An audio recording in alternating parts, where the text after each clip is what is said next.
myself. I don't know why that happened. All right. I am more baffled than usual by this crazy streaming thing. I will presumably eventually get used to it.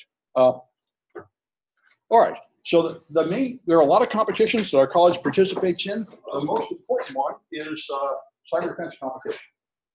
This is very famous. It is the one where it simulates a real security operations center better than any other competition I've seen. We did it for the first time last semester. It happens once a year, and the people that win this thing are typically given good job offers right on the spot because it very much duplicates what you really do on the job. It is very simple. You are given a network of about 10 computers, servers doing all sorts of things. There's an email server, a web server, a couple of Linux boxes, some clients. Everything is set up wrong.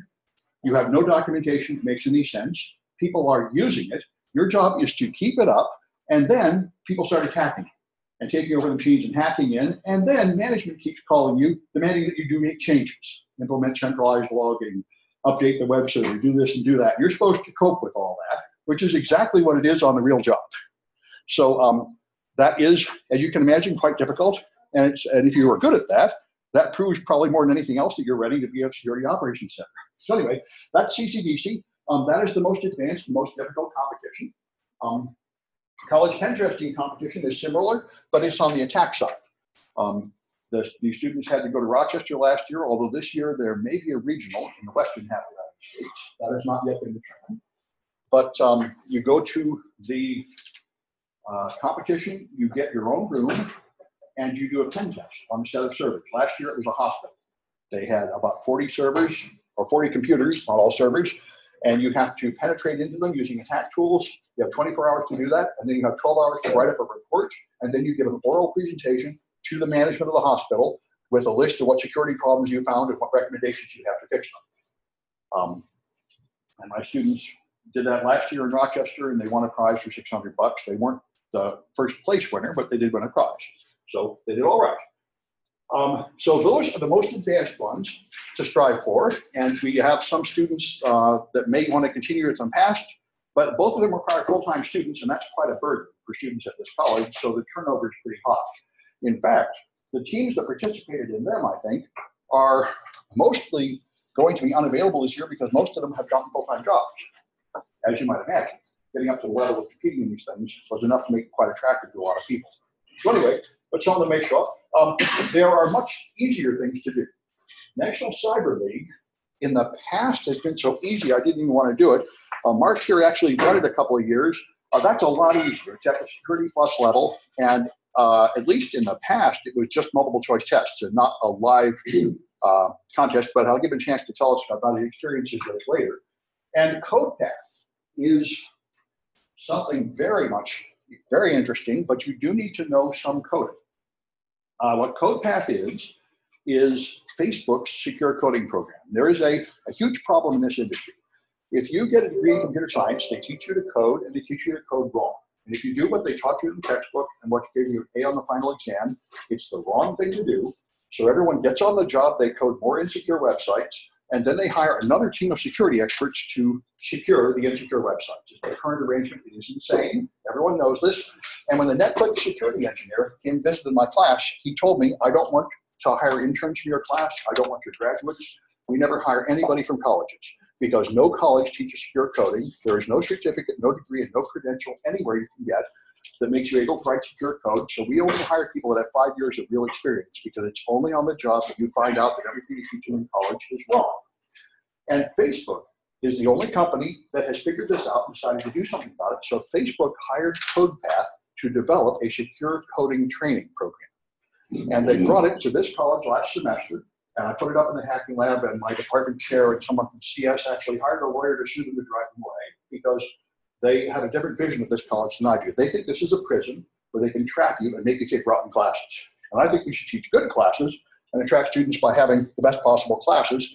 And currently the administration has representatives of both views, although the prison view is about 90% of the current administration because we've had an accreditation crisis. So we've had low enrollment and people have panics. And the only thing they think about is somehow holding on to every student and never letting them go because otherwise we'll be shut down.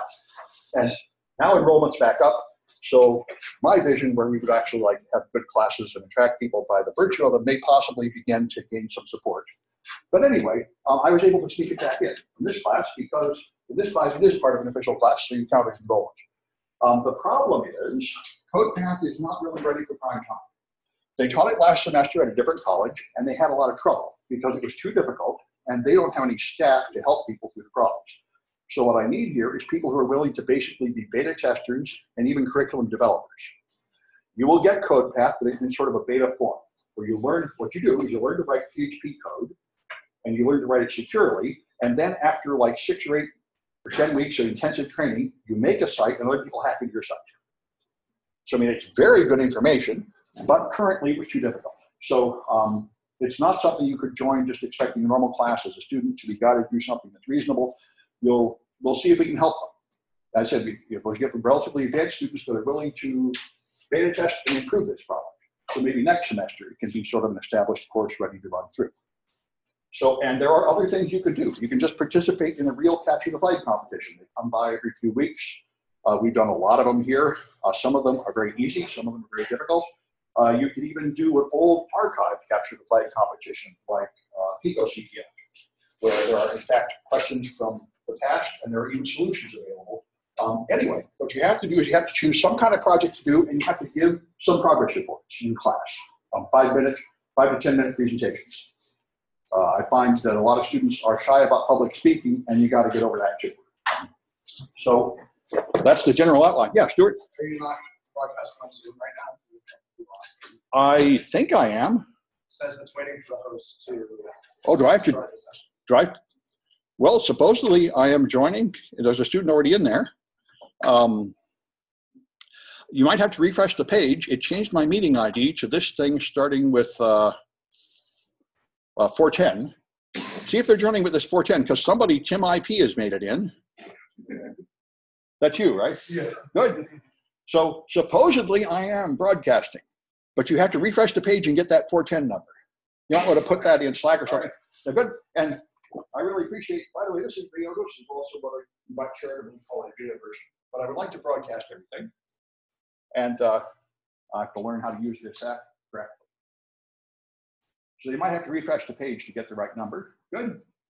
Anyway, let me see if I missed anything about the rules, which is really all I've got for you today. Where the heck are my rules? Are we going to be able to watch these recordings later? That was my plan.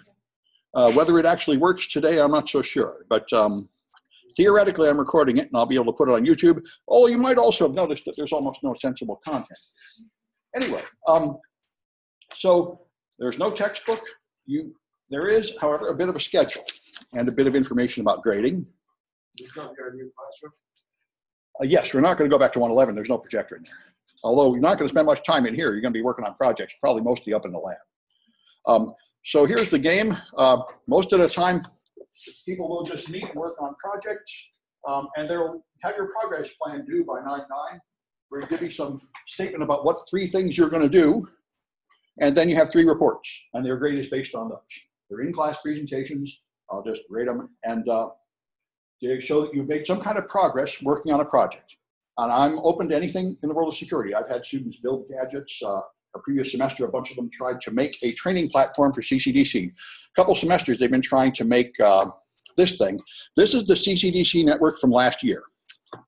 They had a CentOS machine, an Ubuntu machine, a Palo Alto firewall, Windows 7 client, an active DNS server, Active Directory server, and a few other things.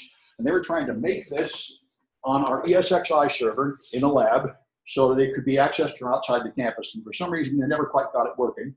But that would be a fine project to get some version of this working, so people can practice more effectively for CCDC. But there are a lot of things. Does anybody have any questions about anything? Well, there's 2 people here to represent things. Why don't you tell them about NCL, Mark? There's a website for it, right? I should be able to find it here. Because you guys can register pretty soon, supposedly. Yeah. I think not yet. I don't know. There's a link that they put live on Facebook. Oh, so we can register now? All right. They were live on Facebook with people that had won it in the past. Right. Okay. The videos might still be available. Yeah. All right. So, has anybody competed in CPF before? None of you have done CTFs? Oh my goodness. All right. Well, if you've never done anything, you might want to start with Pico CTF. It's the easiest one. But NCL is at a similar level, appropriate for beginners. Go ahead. So NCL is like it is a CPF, but it was a lot easier than the ones we usually do. It was multiple choice, and last year after CCDC, I went home and now I have a bunch of questions. So it's a lot easier. They do get harder, so it might be that they have a lot of easy beginner questions, so that people don't get discouraged because the CPF is done. You can't get any of the flags. So they might start out with a lot of easy questions, so people can actually get some points, but they do get harder. And then once you do the preseason and the season ones, then you can register the team from the college. Then you can the team, and it might be good for the school to do it because I think last year Merritt College in Alameda won the team competition. Mm-hmm. So it'll be kind of a local rivalry. They're in Alameda. Oakland, I think. Oakland, Alameda, somewhere over there. Yeah. So What's the NCL? National Integrity. You're talking about taking a test. It's a test of knowledge, basically. Yes. Yeah. A multiple choice kind of thing. Yeah. Like Jeopardy. It's a competition. So like when you go take a CC and something test. CT and something? Like a Cisco when you sit in the No, it's not a certification test. Capture the flag it's competition. Well, yeah, this one is. It's open to everything, any tools you can have. But you're not supposed to share your information about. So when you're somebody hacked all the accounts and got their passwords and used other people's accounts. Because you are only able to guess like 4 times. You can only get so many chances to get the questions right. So somebody was using other people's accounts to try answers. Yeah.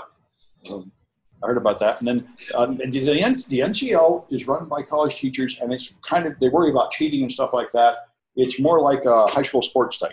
Yeah. And it's mostly just the kind of questions you can answer. Like I looked at it maybe 4 years ago, and it was all Apache configuration questions. I think it's more spread out now. Yeah, it's more like a CTF where they have different categories.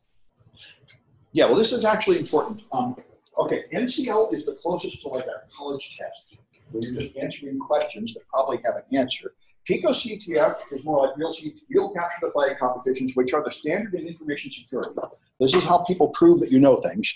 And Pico CTF has more normal CTF questions, which means they are projects. They'll have a question like download this file, and it's just a bunch of scrambled junk. Figure out how it's encrypted and clear it up and find out here's a Wireshark capture. Figure out what happened in here. Who did what to whom. Steal the password off this web page. It doesn't seem to have any problem, and you have to find a vulnerability on the web page and hack in and steal the password. That sort of thing. So each one of them is like a whole project. And the good thing about this one is there's no time pressure or anything because it's over, it's archived. So you can try it at your own pace, and if you get stuck, you can Google. Other people have already solved it and posted tips and their solutions, so you can find out what to do if you get stuck. So this one is good for a learning tool. And if you've never done any capture the flag competitions, which seems to be almost universal here, this is probably the one to start with for NCL. NCL is more like taking a test out of a textbook. It's like you get like 6 hours to do it. Yeah, and there's a gymnasium you can practice in and such, which is more or less like what we had in the CNIT 123 class, where you practice with some virtual machines to learn things. Pico CTF is just puzzles to solve. Some of them are very nice.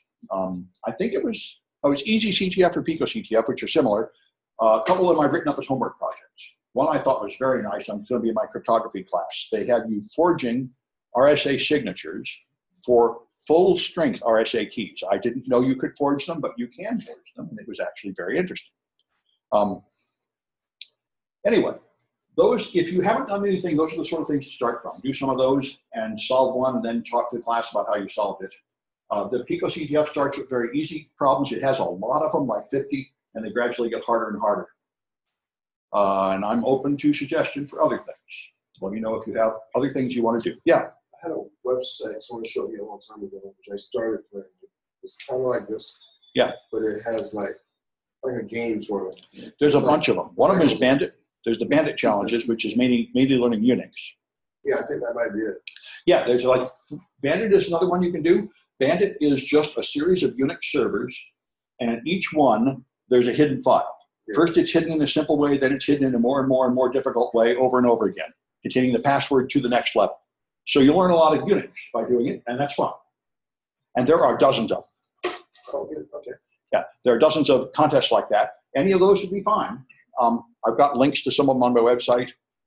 There's also the club, which I reckon you can tell about. I'm telling about the club, because that's another place you can go, especially if you need some guidance. There's a hacking club. Yeah. What language you recommend for people going into hacking, learn how to use or write? Usually Python. Python is what people start. Oh, more languages are better. But if you only know one language, it should be Python. That's the hacker standard. Right. Excuse me. Yeah. So hey, I'm Stuart Morris, and I'm the incoming president of the CCSF Hackers Club. So the previous president and the previous year's members worked pretty heavily on CTFs, specifically CCDC and CPTC. That was like, from what I understand, their main objective. This year, we're going to continue kind of doing the same thing, training and prepping for CTFs, but also with a focus on getting people certs. I know everyone's here for a different reason, some 4 degrees, others not so much. But the one thing that, we all benefit from being here is gaining technical knowledge. And that is one thing that the hackers group can really help out with. We have a Slack where we're constantly talking about different challenges or sharing news and stuff that we, things that we find interesting. For example, last night someone linked a vulnerable virtual machine generator that creates virtual machines that have vulnerabilities in it, and you can use it to practice popping boxes, etc.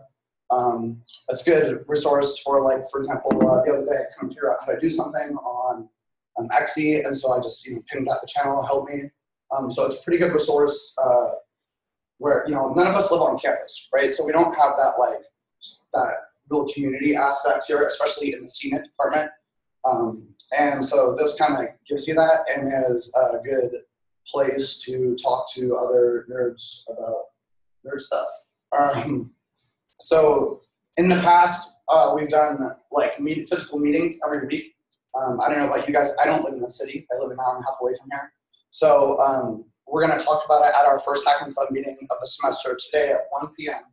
But we're probably going to do 1 or 2 physical meetups a month during the school week, or possibly on Saturdays, and then have the other weeks do Zoom sessions using our hypervisor here in the lab, and I have one at my house. So I think between that, we'll have enough IPs that people can dial in, and we can do group projects on the same local network. And that's kind of a big deal, because that'll allow us to get that like intimate group setting without actually having to haul your butt down to the lab.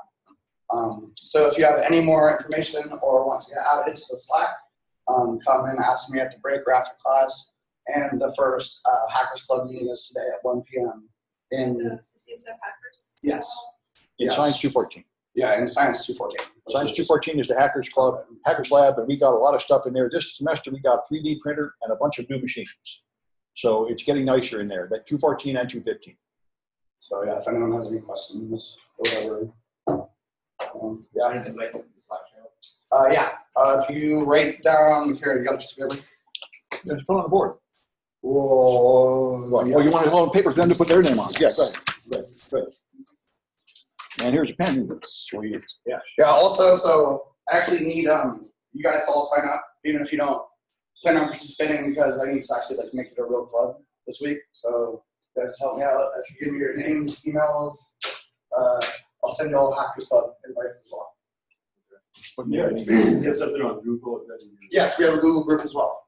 So Google group. So like, there's two main forms of communication. One is the Google groups and associated email chains, right? So it goes to our email, and then when anyone posts a topic. And the other is a proprietary chat platform called Slack, which is okay for our use. It's free. Slack is worth learning. Everybody's using it now. Yeah. It's a way for groups to collaborate.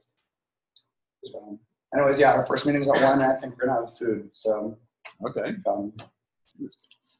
Fair enough. we're gonna talk about that. Yeah.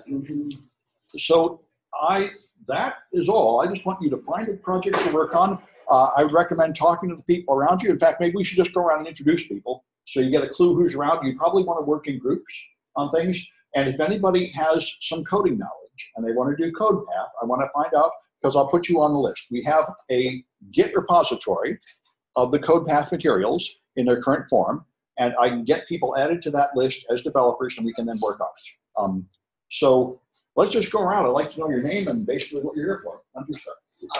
So my name's Austin, and I'm here to get more information on security.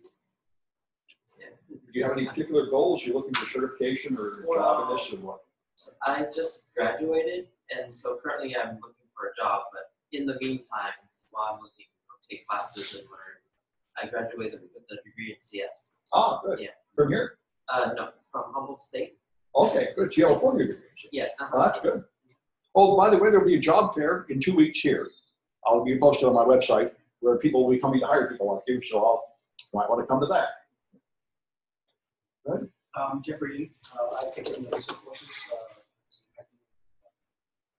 and networking, so I'll be able to learn more.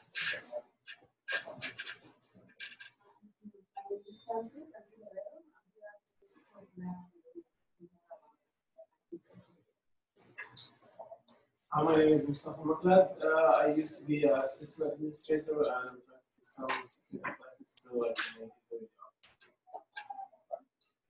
My name is Calvin. I actually took SAM's hacking last semester, and I learned about this class. I'm very interested. My name is Joseph.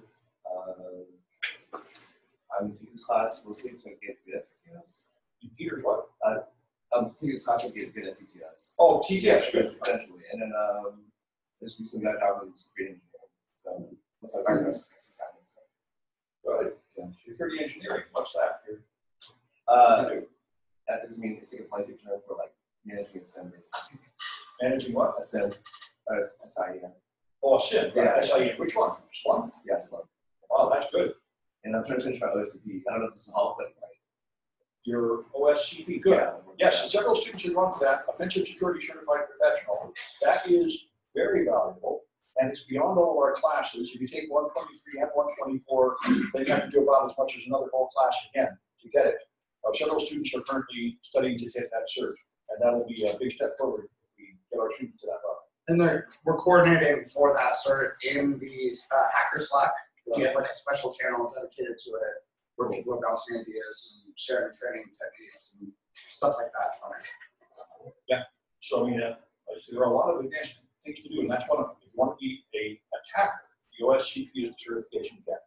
If you want to be a defender, CISSP is probably more likely, or just want a normal security job. Anyway, they're both good to have. Dale, I'm here for the knowledge and also possibly employment. And I work as a driver right now for the last 3 years, and then from a hardware and an RF background. And my name is Kim, and I just passed the OSCP. Oh, good. After OSCP, I'm looking for join more CPF activities. And, Well, good for you. Yeah. You did it all in self-study, or did you take class stuff? self-study. Well, good for you. You didn't take classes from us, did you? So I'm currently a security engineer in USF. You're a junior at USF? Security engineer in Oh. USF. Oh, so you run the infrastructure. USF, University of San Francisco. Right, you run the infrastructure there then. Yeah. Oh, good. I think you're probably the most advanced in the room with the OSCP. I don't have it yet. Look at it. Hi everyone, I'm Nina. I'm taking this class because I took 123 last semester on Saturdays. Just want to learn more and see more. Hi, my name is Yassine. I'm here with your career and also applying for a job. All right. How many people here have not taken 123? I'm not. If you haven't taken it, you might want to do that first. That's one thing I want to say. I mean, because this is really kind of assumes you already know the basics and you're ready for like unstructured competition. If you want a structured class that will teach you the fundamentals, there's 120, which is the basic terminology of security, and then there's 123, ethical hacking, which is basic attack skills. So I mean, I'm not going to kick anybody out. I'm just saying, if you want more structure, like a test and a textbook and a defined homework, you'll find that in 123. And I'm teaching this semester, and I could add as many people as want to add. So you might want to consider taking that instead or in addition to this class. But anyway, let's carry on. Go ahead. Hi, my name is Jomana. I'm here to learn about IT security. What's your name? Jomana. Jomana? Okay, good. And you have any particular goals? I'm here just to get knowledge. Okay, fair enough. I'm Anthony Nash. I was in the 123 class. I'm finishing up degrees here. Plan to transfer to university for 4-year degree completion, and eventually, hopefully, wanting to get into a position with some kind of cybersecurity somewhere. My name is James. I'm here to explore the CCSF stuff from this class. I have a background in CCSF. And yes, good, good. So I'm sure quite a few coders going by. Go ahead. I'm Bowne, and I'm here picking up some knowledge. I'm kind of self-taught, messing around with Unix and Linux, and learning a bit about Apache and stuff like that. So, my buddy here is taking the class, so I just kind of hang out and see if I can soak anything in. All right. Andrew came here to learn more security. Yeah. Well, he's actually one of the OSCP candidates, and been around quite a while. Go ahead. Oh, Mark. You're not officially in class, though, but you might as well tell them about you. I'm taking most exams classes. So, yeah. And you're at another college now, right? Merit or something? No. Oh, I thought you were. Okay. You're all done? Still years, just good class. Oh, okay. Yeah. I think I actually thought this was you talked about a class last semester that focused more like on the management level. That's the CISSP, and that is not taught at this college this semester. Oh, yeah. Yeah. So, yeah. And all of it is good, but I thought this was more of a that's management. Right. And the management is the CISSP, and there soon will be a CISA class. And those are both to train to be security managers, but neither of them is taught this semester at this college. Is that what you linked on your website under CISP for Coastline? That's for Coastline, and that's actually a very strange class, but that's actually kind of a funny class. That is teachers at other colleges, but those colleges have to be NSA recommended centers of excellence. So I'm actually teaching a bunch of teachers in a class that I'm not eligible to take. But that's why there's now some pressure to try to turn us into a center of excellence, which I looked into it years ago, and it's an unbelievably difficult bureaucratic process. Basically, I have to give up teaching and fill out forms for 2 years to get it. So someone may be motivated to put in that effort. But we may become a center of excellence pretty soon, but we are not officially one yet. This is the U.S. military. You must meet the NSA standards, which were defined in 1994 and never updated. So you have to specify when you teach all these obsolete concepts in exactly which class in order to get it. It is very strange, but that's what you have to do to be eligible for military. Anyway. My name is Manuel. Yeah. I took your advanced ethical hacking class. Yeah. I'm a system administrator, and I just really want to know more about security, especially as it applies to system administration, but security in general as well. All right. My name is Aldo. I'm here for general knowledge. Anti-security is definitely something that is important. And do you already have a degree or anything? I'm studying here, but I studied real estate. So real estate. My first computer class, aside from like basic classes that required to take. Okay, fair enough. And Stuart, you already told about you, I think. Yeah, Stuart, I'm the president of CCSF Hackers. I'm looking to find a CP. And that's Yeah, well, so, Dobby's here. Hey, yeah, you want to tell them about CPTC or something? Sure. These Sorry, are I'm the late. previous- Why don't you come on, tell them your story. All right, There's a nice story. Show them what their options are so they can make intelligent choices of some projects to do. Okay. Sorry, I'm late. That's normal for Duffy, too. I'm not the class. I'm just Stand by the laptop. stand by the laptop. You need a laptop? So what's Take it if you want it. okay? There's the happy spot. So yeah, I'm not going to be at school this year. Actually, I'm just here to tell you guys a bit about cybersecurity and things like that. I've been going through Sam's classes for about 2 years now. I'm not going to be here this semester, but I started this hacking club, and I highly encourage all of you to go and do it. If you're looking for projects to do for this class, CPTC and CCDC are two very fun competitions. CPTC is one where you get a fictional enterprise, and you are going to hack that enterprise, and you are going to go against 4 or 5 or 6 or 7 or 8 other schools to see who can do the first write-up or the first request for the pen test, which is part of which is like you tell them about what you're going to do in the pen test and things like that. And you go to the, I think there's going to be regionals this year. You go to the regionals, they're going to give you a test network, you're going to attack it, you're going to take screenshots, you're going to document everything, you're going to write a report in the middle of the night, way too over-caffeinated, and you're not going to get any sleep. And then you're going to go and you're going to show a PowerPoint to the staff and let them know all of the holes in their infrastructure. And then they have awards, and it's just a great time because it really shows you what pen testing is like if you're trying to get into the pen testing world. There's also malware analysts, things like that if you want to get into that profession. But getting back to projects, you've got CCDC where you play defense, and that's some really, really crazy stuff. Basically, you are being attacked by red team. And what you have to do is you have to harden these machines. You have to change passwords, roll out group policy objects. You got to be just super IT admin, and just stop these guys. But you're not going to be able to stop them. It's like the wind. It's like fire. It's just going to keep coming at you. So the best thing that you can do, harden your systems, get indicators of compromise, and for God's sakes, do the injections. The injections are key. They are little things like get logging running. Do what was it? A poster about IT security, just random freaking things, and those are key to getting points. So there's those are the most points. So those are 2 projects right there, and then. Other projects that we've got is we've got a lab full of IoT devices. And we've got a lab full of all sorts of things that you can hack. And I believe the Schlage locks that we've got there are actually vulnerable to a new attack. So you can look that up.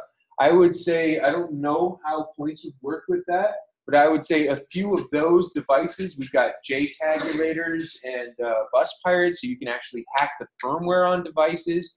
We have software-defined radios, and we have some that we can't use yet. We might have Neil from Edis Research coming through to do some IMSI catcher stuff, which means fake cellular base stations.